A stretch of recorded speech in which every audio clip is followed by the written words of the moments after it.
सामानहरु छ यसमा चाहिँ थारुन मुलगन्दुल सिनमुन भनेको पत्रिका भइगयो सिनमुन है सिनमुन भनेको पत्रिका फेरि छिलमुन भनेको प्रश्न हुन्छ है सिनमुन भनेको पत्रिका सिग्गे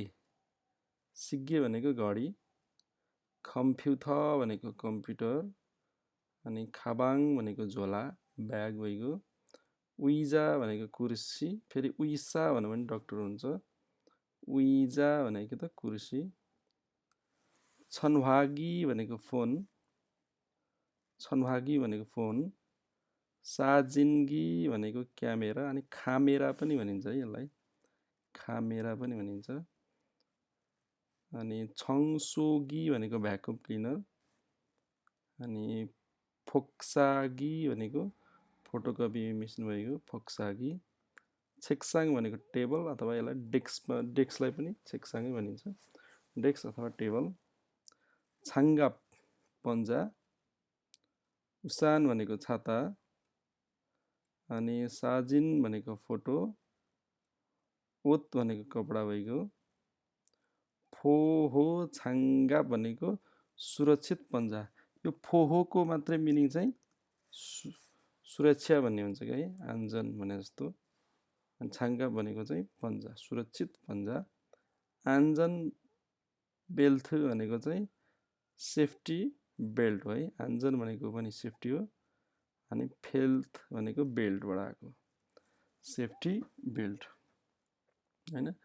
जस्तै सेफ्टी बेल्ट भन्ने थाहा छ नि है जस्तै कुनै अग्लो ठाउँमा काम गर्नु पर्यो हैन त्यसमा चाहिँ बेल्टहरू लगाएर गरिन्छ नि त त्यस्तो बेलामा है युज हुने बेल्टहरू जस्तै ड्राइभिङ गर्ने बेलामा युज हुन्छ हैन त्यस्तो आन्जनवा भनेको सुरक्षा जुत्ता भयो आन्जनवा अनि फोआनग्याङ भनेको सुरक्षित चस्मा अथवा सुरक्षा चस्मा फाजी भनेको पाइड भइगयो याङमाल भनेको चाहिँ मोजा सक्स उन्दोङवा भनेको स्पोर्ट्स सुज है उन्दोङ मात्रै भनेको चाहिँ स्पोर्ट्स हुन्छ के खेल अथवा व्यायाम भन्ने हुन्छ अनि वा भनेको चाहिँ जुत्ता स्पोर्ट्स सुज सोनसुगन भनेको हाते रुमाल सोनसुगन अनि खौल भनेको ऐना मोजा भनेको चाहिँ टोपी यल्स्वे भनेको साँचो भइगयो खुदु भनेको छालाको जुत्ता है फर्मल सुजलाई चाहिँ खुदु भनिन्छ हिउँदे छन्वा फोन सिन्बाल भनेको चाहिँ जुत्ता चप्पल यहाँ चप्पल पनि लेख्नुस् है